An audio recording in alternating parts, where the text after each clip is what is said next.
chaguchut lum ko kamal we ko kamal telwanga chagucho jel garamam mam telkwanga telpiu belto chadak pa kon ramamane ener malake niam kani kona liank lari ka rejam ki ka Noor Online TV mi jiram jidit ka jen channel ma ki ka Noor Online TV bi gore jin bi jen wakane de koken en lareme ka dere nok bango dere subscribe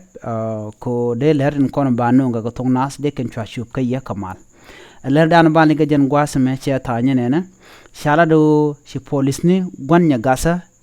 shi kane yen ko che chwar dwan match en chwar mo che jen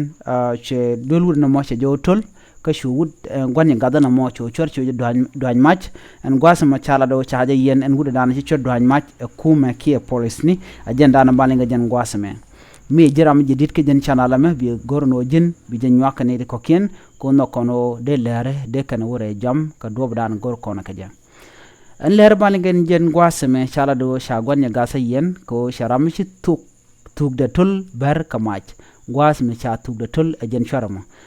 lada kwer police ni rewe ka jongle state chala do ramante ke tuk shale kol charamte ka rune jenar badak mishal matong bar kama shokade ko sha tuk de cha je tul jarama chala do en sharama ja dol wal gwasme tom ka jetenen tama jikume en wuden ber shwar kamach de shale malwal en wudamo shale malwal chat cha yen police ni ko che chwar mo ka bot chwar mi ci sugda tul ka wer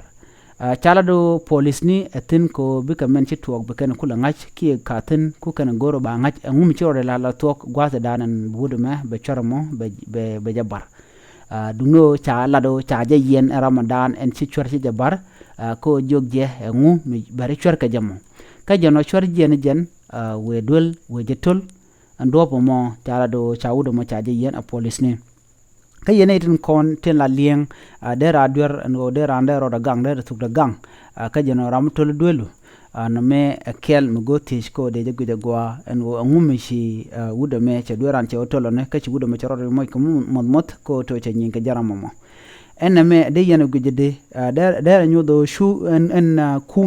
kume mare kane shuher ko de kan met katin kon let kenke ke logo no ngumi shudo me charan che jabar ka ngu kan chwer kana gorga jeno baje te ka ngodo ka do badana che la kan je galat ke je ka cha ga te ken yam yom jokol te reg me che tok ba ko lo te ke baram dana shi goro dong de ro da gang ba chu gwenje o jaram dan te ko der ngum gu yene rin kon te la lieng en dera chonko de wudu me dero da gang dera chor dera jaber ko jena wadul waje tul kam che wudu dana te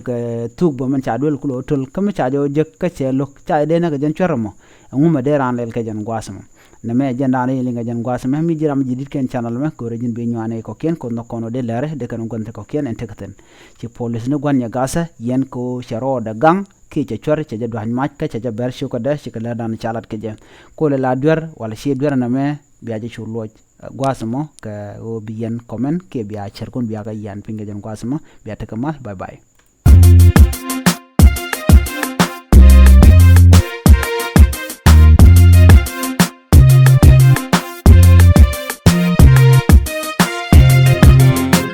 chaguchut lum ko kamal we ko kamal